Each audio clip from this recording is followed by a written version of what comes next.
これがトータルパフォーマンスだと思うんですよね。ジャンピングポイントみたいなところの落ち着きとかもすごくいい。いいよいいよ。I can't control. Okay, different, right? さあ皆さんこんにちは。自動車ジャーナリストの今井由紀です。今日はですね、私タイのパタヤに来ております。今日はですね、ミシュランのアジアパシフィック向けのイベントなんですけれども、前回お届けしたですねモナコとは違って今回はプロダクトにフォーカスしたプログラムになりました。なんとですね、日本でも本当にたくさん乗らせていただきましたし、また記者発表の際にも私ゲストで登壇をさせていただいたプライマシー5のイベントに来ております。今日ね、アジアパシフィックのインフルエンサーがたくさん来ているということで、本当に華やかなね回になってるんですけれども、前回のモナコと違ってしっかりとタイヤの商品をですね紹介できる、イベントとなっておりますので、ぜひですね私のチャンネルでプライマシー5紹介するの初めてとなります。大好きな一押しのコンフォートタイヤです。ぜひ今日も最後までご覧ください。それではチャンネル登録と高評価で応援してください。1走目2走目トップコート、いやー大満足ですね。自分でできるガラスコーティングシラザン50、ダイヤモンドプラスは3層コートです。さあというわけでですね、一番最初に、多分総仕上げみたいなプログラムが当たっちゃったんですけれども、一般道を走りますこれから。私もタイの一般道を運転するの初めてなのでちょっとですね楽しみにしてるんですけれども、今回ですね私がピックアップしたのがなんとトヨタの新しいカムリということで、私も実は初めて実物見るのですごい楽しみなんですけれども、このですねプライマシー5ってやっぱりねプレミアムコンフォートのタイヤなので、タイでプレミアムと言われているセダンと SUV とそれからアルファードが用意をされておりました。この中でも私はカムリに乗るということになったので、タイでは結構ねそのプレミアムのセグメントが日本とちょっと考え方が違ったりとかするんですけれども、このカムリはねもうトヨタの中でも最上級セダンですから。クラウンもありますけれども、その次にねグローバルモデルとなるモデルですから、これでねちょっと行ってみたいと思います。さあそれでは行ってきます。さあというわけでですね、ここから、一般道のドライブに行きたいと思います。私もねタイの道実は運転するの初めてなのですごいドキドキしてるんですけど、で、隣に乗ってるのがインストラクターの彼なんですけど、ずっとなんか iPhone 見てるんですけどWhat's your name? Well, my name is Rizam. Rizam さん Yeah, OK、リザムさん、はい、Nice to meet you。 Nice. さあというわけでインストラクターって言ってるんですけど、何をインストラクションしてくれるのかちょっとよくわからないですさあというわけで、今日はですね、これからプライマシー5にいろんなシーンで試乗させていただくんですけれども、このグループというかこのプログラムではこのプレミアムコンフォート性能というのを試していきましょう。まずこのトヨタの新しいカムリでございます。 I will let a rescue team to check in the train for you. ちょっといきなりですね、ほらこのすごいなんか砂煙いきなり、はい、ちょっとセキュリティチェックが出ていきます。すごいな、めちゃめちゃ先導してくれるんですけど、これがなんかねパタヤに新しいサーキットができたって聞いてたんですけど、多分これですね。でなんかスーパー GT がマレーシアに戻っちゃったので、パタヤでねスーパー GT やるっていう話が一瞬あったんですけど、もしかしたらそれがここだったかもしれないみたいな感じで、ここはドライビングのそのなんかプロービンググラウンドみたいになってるんですけれども、そこを拠点に出ていきたいと思います。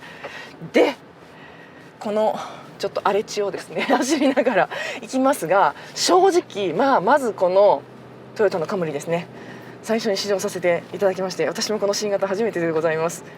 めっちゃいいですね。やっぱりめちゃくちゃ静か。そのトヨタってどんどんねセダンがちょっとなくなっていってて、今はなんかクラウンもグローバルモデルになって、グローバルモデルになったけどクラウンもだいぶ高くなっちゃったので、その次に入ってくるのがこのカムリという感じになります。でカムリはやっぱりグローバルモデルとしての歴史が長いので、そもそもやっぱり歴代ものすごく質感がいいんですよ。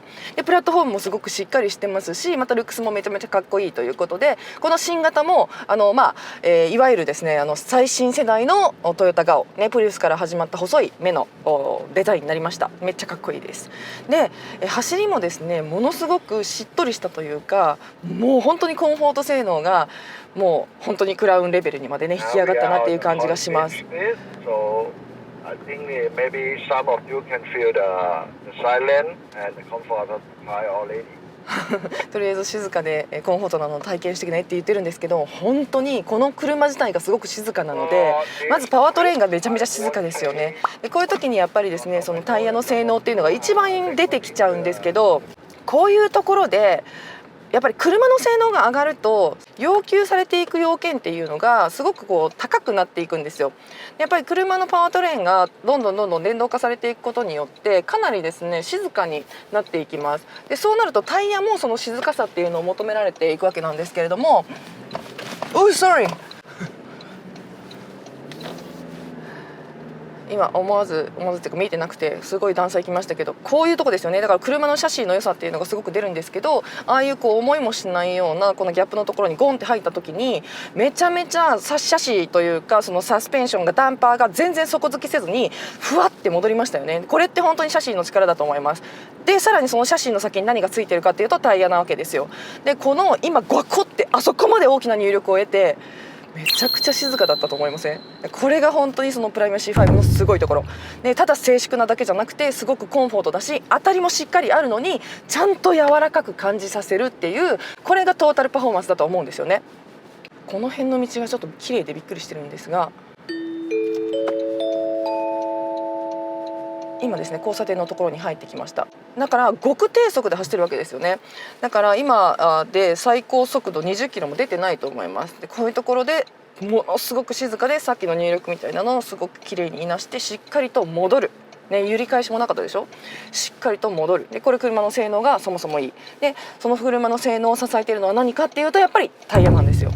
でやっぱり電動化モデルになってくると一番そのドライバーがちょっと気にしなければいけないところがですね、高度運転支援技術ですね。これが組み合わさってくることで自分が意図しないブレーキだったりとか、あとハンドルのね修正するものもありますから、そういうものが入ってきた時に急峻な入力があった時にしっかりとこう車側が耐えなければいけなくなってくるっていうのがすごくあると思うんですよね。その要件も満たさなければいけないということでどんどんタイヤはですね大型化してさらに出力も上がり、そして、重量化してきて台形化してきているっていうことで、そのタイヤに求められる要件っていうのがものすごく上がってきている。もうこれは本当にここ20年ぐらいでもすごく変わってしまったことなんですけれども、そこをですね隙間なくきれいに埋めるために、タイヤメーカーっていうのはミシュランだけじゃなくてどこもすっごい苦労してるんですけれども、その性能の進化にしっかりついていってるタイヤっていうのはやっぱりその話戻りますけれども ADAS とすごく相性がいいっていうことも言えると思います。なぜならばやっぱり最終的には今回ねカムリですけれども EV を同じレンジでタイヤのねサイズのレンジでカバーしていかなければいけないわけですよ。でカムリとかだとこれハイブリッドですよね。なので、ICE とかエンジンもついてるんですけれども、エンジンとそのモーターで、合わさってるけれども、フル EV になってくると車重がもう2トンを超えてくるわけです。でこの2トンを超えた車とあと ICE と呼ばれているそのエンジン車のその車重の差をカバーしなければいけないっていうところもタイヤに求められてくるわけですよね。だから最大レンジを EV に見ているんだけれども軽い車でもしっかり走るよっていうところの味付けをしなければいけないのが実は今後の競争領域になってくるんじゃないかと私は思ってるんですけれども、このカムリとのプライム C5 の相性はめちゃくちゃ良かったです。そうなんです。やっぱりね車ってどんどん重くなっていくんですけれど、重い車をベンチマークして作ると今度接地感がやっぱり軽い車につけた時薄くなるじゃないですか。でも難しい時代にあるんですけど全ての車が EV ではないんですよね今ね。でその ICE ですらもどんどんタイヤが台形化しているっていうところが問題になっていて、 EV だけを考えるんだったらだからあんまり摩耗しなくてちょっと固めにしてサイドウォールも固めにしてみたいな手法が取れるんですけど、両方ともカバーしなければいけないっていうのが難しくなってきて、だからそのちゃんと軽い車に合わせた時にもこのようにね普通のハイブリッド、ストロングハイブリッドに合わせた時にもちゃんとマッチングするっていうことを考えなければいけないっていうことを考えると、それはなんか EV に合わせて作ってるんだから EV はそりゃいいよね。だけどじゃあプレミアムセダンって呼ばれているこういうそのまだガソリンエンジンを積んでる車との相性はどうなのっていうところにこうフォーカスしていくと全然このプライム C5 最高ですっていうねことなんですよね。さすがうちのアンバサダーありがとうございます。そうでさらにこのプライム C5 は私もいろんなところで記事にもしてますしWebCG さんにもね記事書かせていただいたので下にリンクが貼っとくので見ていただきたいんですけれども、台形タイヤだから18インチ以上のタイヤにはこうプレミアムタッチって言われてるベルベット調のねすごいかっこいいデザインが入ってるんですよ。ミシュランのタイヤ最近ちょっと触った時に本当ベルベットみたいな感じにこう感じるようななんていうんですかね、ふわっとした手触りの装飾がなされてるんですけれども、18インチ以上はですねそれが丸に全部入ってます。でこれはパイロットスポーツシリーズとかのタイヤにはですねフルリングっていってもっと太いというか全面的に黒い装飾が入っているっていうねデザインが採用されてるんですけれども、これもプライマシーシリーズにも入りました。17インチ以下は残念ながら入ってないんですけれども、大体の人がね、18インチ以上を履いていくと思いますので、大体の人がこのかっこいい黒いデザインをねプレミアムタッチっていうね黒いデザインを選んでいけると思うんですけれども、ここがねかっこいいのでぜひそういうところを見ていただきたいんですけれども、例えばそのセダンとかってまだ小径なんですよね。だけど隣にもありますけど SUV ね、最近流行りの SUV ってもっとタイヤのインチが大きいじゃないですか。例えばレンジローバーとかはもうすでに23インチっていうタイヤを履いてます。23インチってママチャリよりでかいですからねでかいタイヤにマッチングさせていくわけですけれども、例えばですねセダン用のサイズ20インチぐらいまでですね、だいたい19インチぐらいまでと、そこから上のサイズ20インチ以上23インチまでっていうタイヤで、セダン用とその SUV 用ってなんとなく今サイズで要件というかセグメントが分かれてるんですね。使用される車のセグメントが分かれてるんですけど、今回ですねプライマシー5はプライマシー4プラス、E プライマシー SUV プラスがなくなったんですよ。全部プライマシー5っていう一つのねブランドになりました。でじゃあでっかいその SUV 用のタイヤがなくなったのかって言ったらそうじゃなくて、大きいタイヤサイズにはですね、ちゃんと SUV プラスで得た性能がちゃんとそこにフィードバックされてます。例えばよれない、例えば接地感もある、グリップも高い、排水性能みたいな、それも全てね投入されております。だからサイズによって SUV プラス SUV に必要な性能はちゃんとプライマシー5の中にも使い分けをされているっていうのもちょっと覚えておいていただきたいかなと思います。これはタイヤのですねその種類をいろいろと分散させることで、そのお客さんのやっぱり負担を減らすっていうところもあったらしくて、あんまりタイヤがありすぎるともう分かんなくなっちゃうじゃないですか。あと販売店さんもたくさん在庫を持たなければいけないとかいうところもあって、やっぱりミシュランってサステナビリティっていうことをすごく考えているメーカー、サステナビリティっていうところをその企業の理念として強く持っているメーカーなんですけれども、ここの一つの一環としてプライマシーの商品の多様化っていうのを絞ったっていうところにね一つ面白い工夫があるなっていうところも商品の魅力だと思います。舗装綺麗なんですよね。舗装綺麗なんですけど、舗装綺麗に見えるでしょ、意外と継ぎ目めちゃくちゃあるんですよね。そうだからその舗装が綺麗ですよねって受け取ったってことは、多分本当車の性能がとてもいいだと思います。車の性能ももちろんそうですし、それを受け止めてるタイヤの性能がいい。やっぱり静かですよね、すごく。結構昨日とかも高速通ったじゃないですか。グラブで。はい。全然違いました。昨日のグラブね、またね、これもトヨタの車でしたけど、ハイラックスをローダウンにしてめちゃめちゃパリピ仕様にしてる車にね、私たちうっかり乗っちゃって。はい、ウーバーみたいなグラブっていうね配車アプリがあるんですけど、それで呼んだやつがね車選べないので、たまたますごいねやんちゃなお兄ちゃんが来ちゃったんですよねその時に私たち本当に降りた瞬間おえーってなるぐらいすっごいバンピーでしたよね、この辺の道。本当そうですね。同じ道とは思えないですよね。こんな違うんだ。やっぱだからいい車にはいいタイヤを履いてほしい。もう性能が本当に変わってしまうんですよ。でこれは本当にこの私の YouTube を見ている皆さんは、特にこういうタイヤ動画をね見てらっしゃる皆さんはもうお分かりだと思いますけど、多分お分かりの3倍ぐらいもっとすごいと思う。このタイヤの違いによる車の性能の差。今ほらこういうね、今ハーシュネス入ってきましたよね。こうすごいね、テストの道としては最高ですね。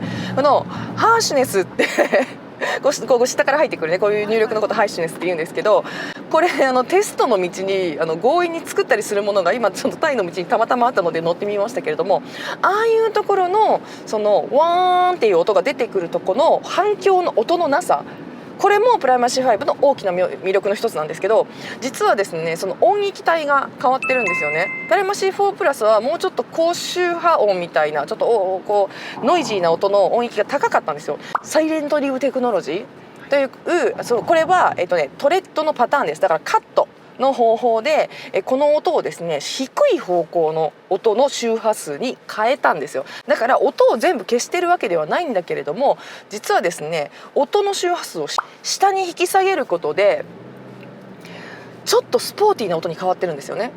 ちょっとねこれ聞こえるかなと思うんですけれども、下の方のそういうなんか嫌な音が全く出てこないっていう。だから例えばプライマシー4プラスも素晴らしいタイヤでしたけど、多分さっきみたいなハーシネスのところ通るときっともうちょっとね高周波ワーンみたいな音になってたはずなんですよね。それがちゃんと低い音に抑えられているので、結果的にドライバーは音は出ているのに全然不快に感じないってことも実はこのプライマシー5されてるんですね。なのでこういうすごく車中が静かなセダンですらもですね車内にいて嫌な周波数というかね下からの音の不快さっていうのを感じなくなってます。かなりですねこのカットが細かくなっていて左右、非対称パターンっていうのはずっと使ってるんですけれども、その左右非対称パターンの中でもそのカットがねすごく細かくなったっていうのがね一つ大きなポイントだと思います。これは排水性能とかにも関わってくるので溝っていろんな働きするんですけれども、この溝のカッティングで音も消してるっていうところがね面白いところかなと思います。 In this stage, it's very, very nice road. Now we're going downhill and uphill, so we can test the high speed of the Primacy 5, what it looks like. Let's go. Aim that 90 km per hour. After the left corner, we have a very long, long downhill. 面白いですよねわあ、なるほど、すごい。確かにすごいいい道。しかもこの警察の先導がめちゃくちゃスピード出すんですけど大丈夫なのかな警察が向いてくれてるからいいんだろう Get to feel the tire. ね。そうわあ、すごい綺麗。いい道。 What a view, huh? すごい聞こえてんのかなこれ We are on the mountain already, if you didn't know that. めっちゃ綺麗な道だからって言ってすごいどうやってたからどんなかなと思ったら本当に綺麗でしたね。本当ですね。でも本当こういうジャンピングポイントみたいなところの落ち着きとかもすごくいい。確かに後ろの手でも後ろね大事なんですよ。なんか後ろってやっぱドライバーってハンドルとペダルがあるのである程度自分の体が固定されてるからちょっとねフィールに実は気づきにくいんですよね。けど助手席と後ろは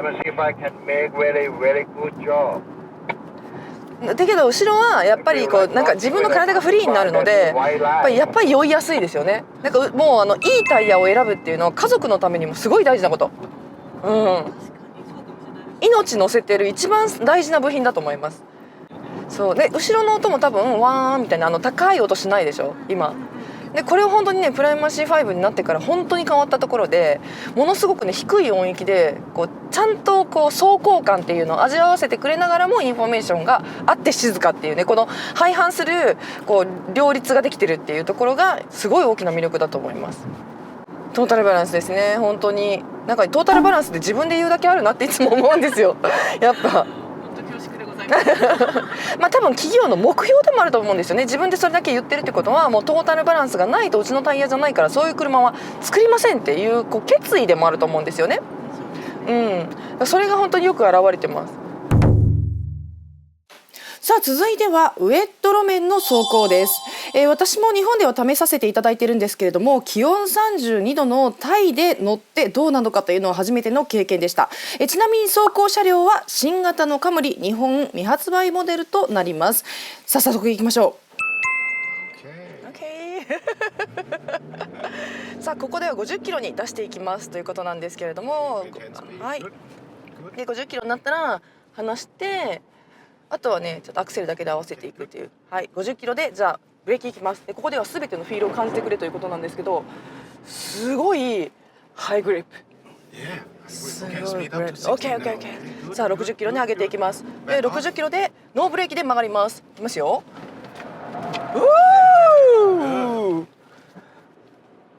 すごい。でもちゃんとこう戻る。is turning back to the straight. Right. Yeah, that's right. good. And silent. Silent. Yeah, Yes. Yes. that's good.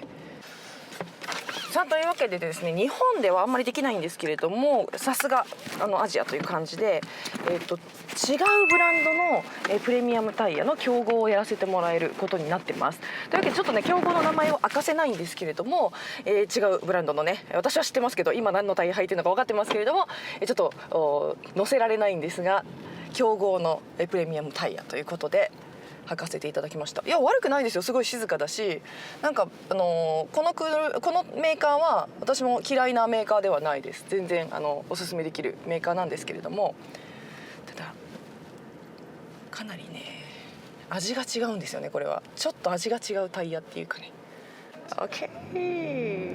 さあ同じく50キロまで加速していきます。で50キロになったらアクセルオフして、ここでちょっとこうキープをして、でちょっと50キロまた戻して OK。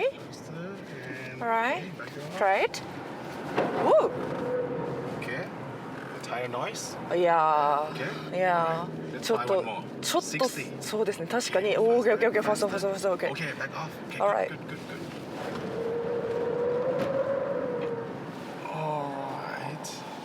Okay. So I think it's a little bit noisy. A little bit noisy. Yeah. And And slipping out. And the steering is a little bit different. Okay, yeah. You can feel.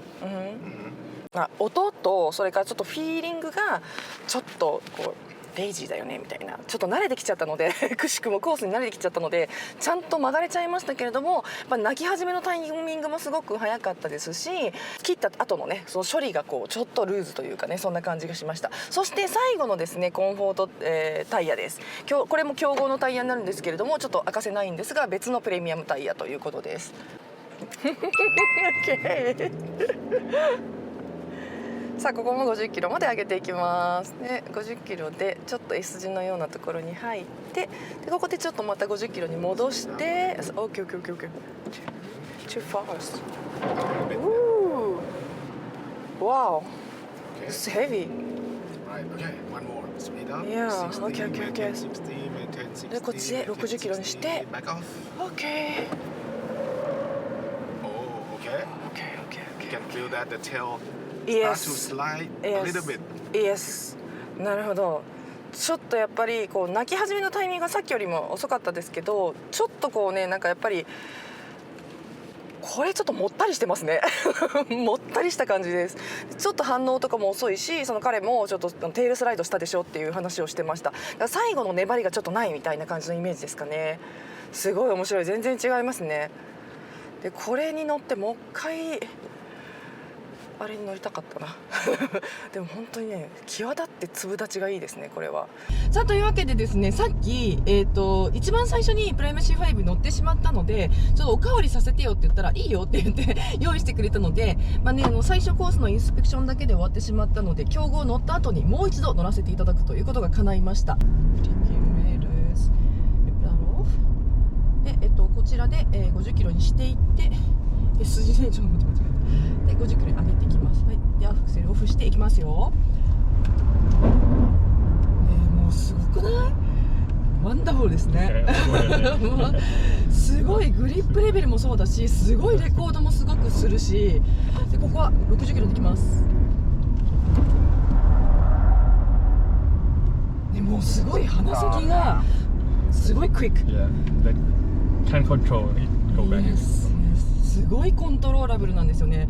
60キロで今しかもちょっと私アクセル操作遅れちゃって、結構ねペダル操作遅れちゃって結構ね直近まで加速したんですけれども、クイッて曲がりました。素晴らしい。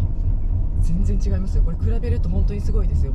ちなみにこれ先代に比べてですね 8% そのウェイトのブレーキ性能が上がっているのと、あとですねその残溝摩耗した後にもですねこの性能が続くっていうのは WebCG でお話ししているので、ぜひですねリンク貼っときます。下にご覧ください。 Thank you. Thank you very much. さて次のコーナーではこちらプレミアムコンフォートドライブというのを試していきます。最初の一般道ドライブでも試した通りプライマ C5 は非常に静粛性の高いタイヤなんですけれども、さらにノイズ、バイブレーション、ハーシュネスといったところをですねテストコースで試していきます。このミシュランマンのようにヨガの気持ちを試していけるんでしょうか。まずは競合からいきます。 Activate the cruise control. You just control the steering wheel This side? this way. Okay, this way. Okay, good. And focus the sound.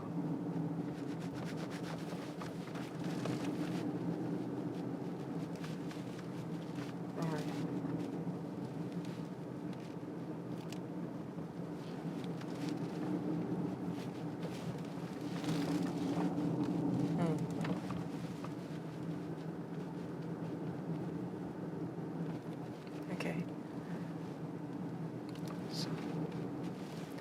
さあというわけでですね、今その競合タイヤで走っています。でクルーズコントロールを今入れられていて、まあちょっと音に注意してくださいよということです。Slow down, okay, brake, Okay, good.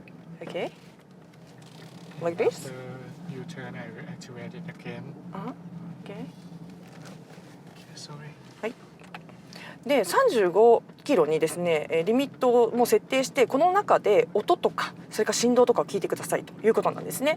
で今私は競合タイヤその1を履いております。まあ、だから最初のテストでいうところの2を履いてるんですけど、結構高い音しますね。こうみたいな結構高い音がずっとしてるみたいな感じです。で今からこの白線のところ行くんですけど、覚えておきましょう。これがねこのシーンでのベンチマークになるのでちょっと覚えておきたいと思います。結構ね金属みたいな音がします。カカカカって高いところのこうちょっと共振音みたいなのがしますね。でこの先にもう一つ、今度はスチールパイプが置いてあって、これもちょっとハーシネスというかね、そういうのを見ていきたいと思います。ここです。はい。まあなんかこう割とまあこんな音だねっていう Okay, slow down. あ、それだ、OK。ふう。はい。Okay. 完熟走行の時は自分の足で踏んでたんで、ちょっとシチュエーションが変わってなかなかブレーキングポイントが難しかった。まあでもこれがまあ今日の私のこのシーンでのベンチマークになります。競合2でしたね。はい。Thank you. Change to the next car. OK。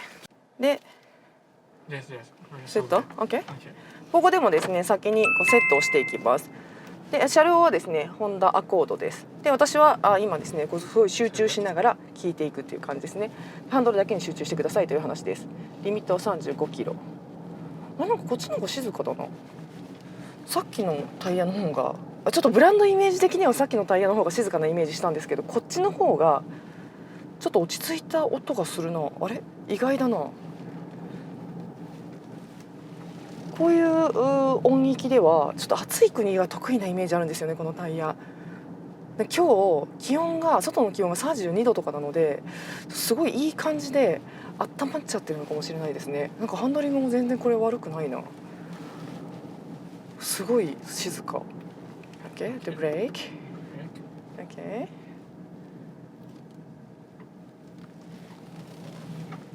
こう回るところとかもね結構すごいしっかりグリップする感じがします。でもう一回クルコン合わせていきます。そうですね、さっきのタイヤの方がsorry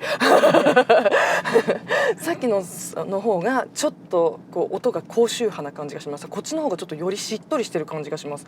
すごい意外。ただゴロゴロゴロみたいなのはちょっと言いますね。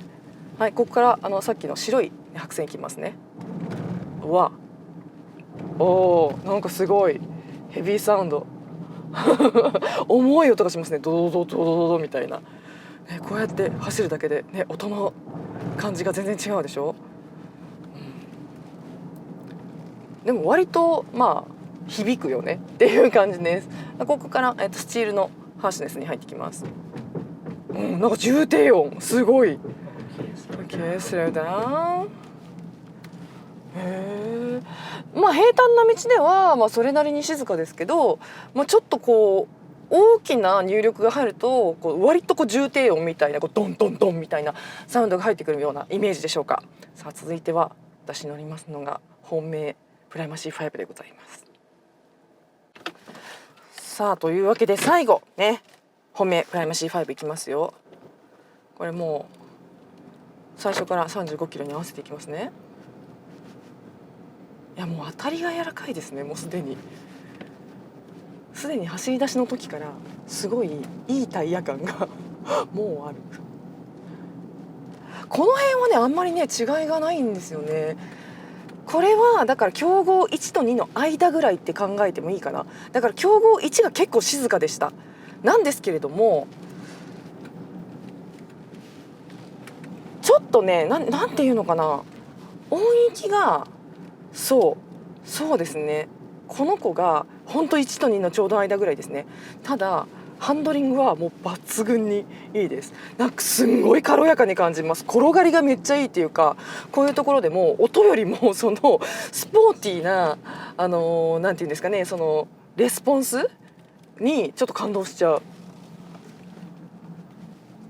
最初のタイヤが結構うさかったな。だからはい、サウンドはねそれなりにねありますが、そのなんていうのかな、消しすぎてないので割とこうスポーティーに感じますよね。で結構ここも急カーブなんですけど、こういうとこもちょっとインフォメーションはしっかりある感じです。はい、そしてええやんええやん、反響しないんですよね。だから、強豪1は重低音みたいな音がするんですけど、それが割と車内全部にドドドドンって入ってくる感じなんですけど、この子は一個一個ですね、その音の音域が収束する感じがします。音の音質はすごく似てるんだけれども、そのこもり感が少ないというかね。ほら、いや何よりもものすごい収まりがいい。なんだろう、タイヤとして走るタイヤとしてすごい手応えがありますね。ちょっと音よりも何よりもハンドリングが良くてそれびっくりしてるんですけど。 Turn left. OK Go back to the brief room. OK This way. This way, right?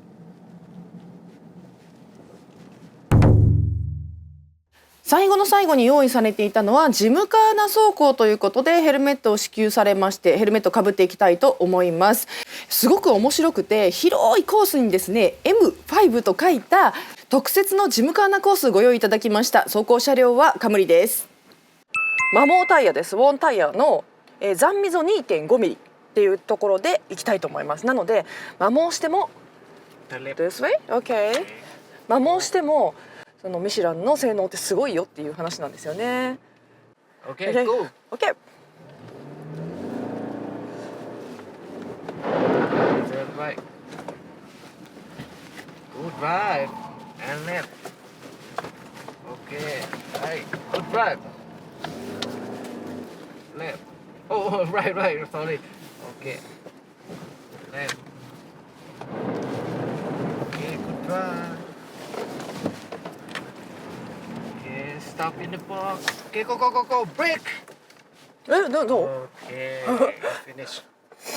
Okay, it's with this car is compare this try. OK Okay, go.